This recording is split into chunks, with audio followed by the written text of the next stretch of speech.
Well, let's see here. I might not be Morgan Freeman, but this is...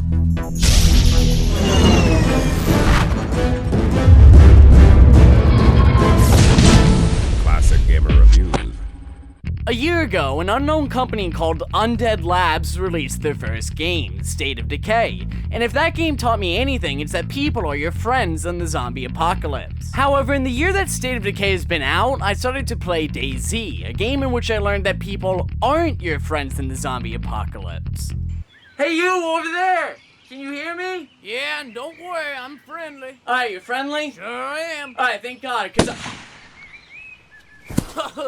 Fucking faggot. So when Undead Labs released their second DLC for State of Decay called Lifeline, I initially thought that making the transition to trust in people again would be difficult. Thankfully though, that transition from DayZ to State of Decay Lifeline wasn't as difficult as I initially thought it would be, seeing that both are really enjoyable games plagued with both zombies and glitches. Ho ho, zing! Those glitches though, for the most part, don't detract from what makes Lifeline fun, but I would be lying if I said I wasn't initially disappointed with Lifeline. For me, one of the biggest draws to this DLC was the promise of a new map taking place just outside the fictional city of Danforth in the outskirts. Knowing this, I expected a few decently sized buildings to explore, but sadly, nearly every big building you see cannot be entered, so in a way I did kind of feel ripped off. I knew the game wouldn't take place in the main city, but it's kind of like saying the map is set in the Star Wars universe and then just putting the Death Star in the background. Sure, it may be visible, but you can't explore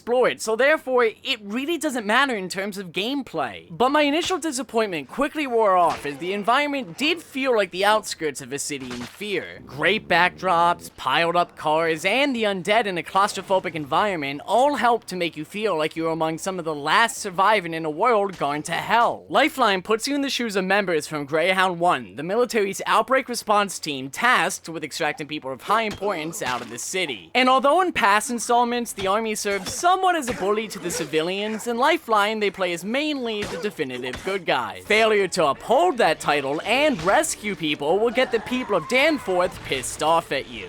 Another of our fellow survivors has fallen. Kids, if you see a soldier coming to save you, fucking run the other way. The fuck, bitch? Do my military skills not look adequate to you? The fact that you're in control of a military unit brings a fresh new perspective to the zombie genre. Because instead of building up your base and gathering resources, you are given plenty of supplies to start out with.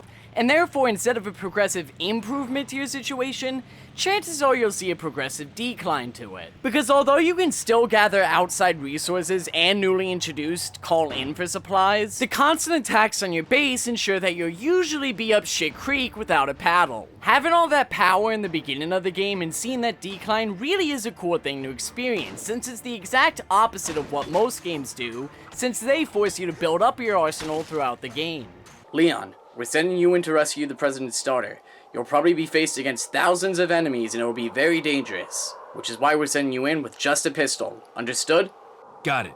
You and your squad are holed up at the base Black Friday, and while the game certainly starts off slow and similar enough to past installments of the franchise, Black Friday eventually becomes home to the game's biggest draw.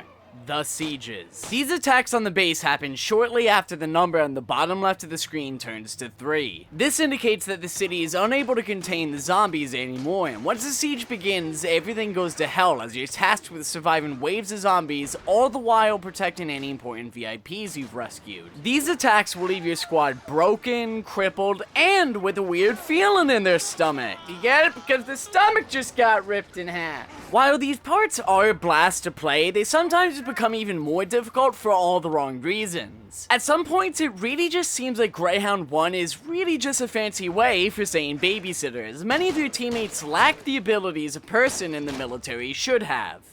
Where'd he go? I don't see him. Oh, there he is. Where? Fuck, I don't see him anymore. Is that him? Where? Ah, fuck, I shot my foot. While the game is blasting epic music at you and zombies are relentlessly banging at the gates, it's kinda hard to get pulled into the game's atmosphere when your teammates are just standing around doing nothing. Come on, you dumb bitch, we're under attack. When you're not defending your base, you have time to explore the city, and although it's significantly smaller than the map of Trumbell Valley, it still does manage to keep things interesting. The smaller, more densely packed urban area means that you usually have to keep on your toes for zombies that may sneak up on you. This encourages quick kills with guns rather than long, drawn-out melee fights, which may leave you exposed for too long. And while the zombies have no trouble interacting with this new environment, your teammates are an entirely different story. A lot of the time, your teammates have a fair amount of trouble with their pathfinding, often having difficulty even getting into a car when the going gets tough. This in turn gives the zombies more time to damage your car, which comes at a much greater cost this time around, as you now have the ability to add items and rucksacks to your car, making them an even bigger asset to your fight against the undead. And since the game can get difficult, you're gonna want to take extra precautions to make sure your vehicle stays safe. Hey, Steve, I think we hit something. No, we didn't hit anything. Steve, just fucking go back and check. Okay, I'll back it up. Oh, fuck!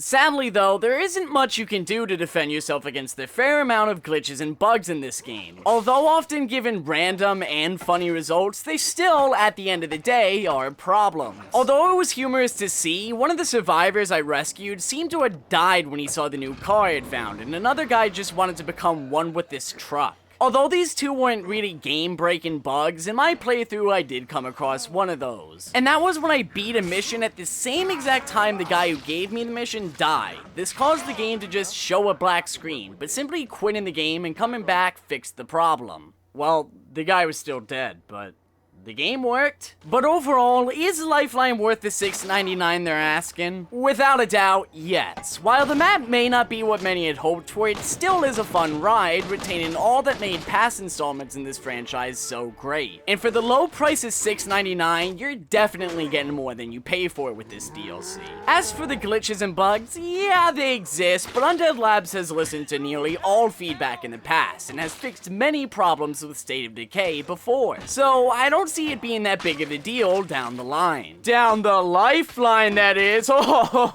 But in all seriousness, State of Decay Lifeline proves that there's still plenty of life left in the world of the undead. Hey, I'm Chris Jewett, and I made this video. I'm also not a zombie, and if you're not a zombie either, then celebrate by checking out Jason Stevens' website in the description box below. He provided the Morgan Freeman voice. Keep the ball rolling and check out Freddy Sal's channel while you're at it as well. He made my intro. And if you've made it this far, why not go the extra mile and leave a like or a comment, or heck, even subscribe. It means a lot. You can even support me now on Patreon. But, as always, thanks for watching.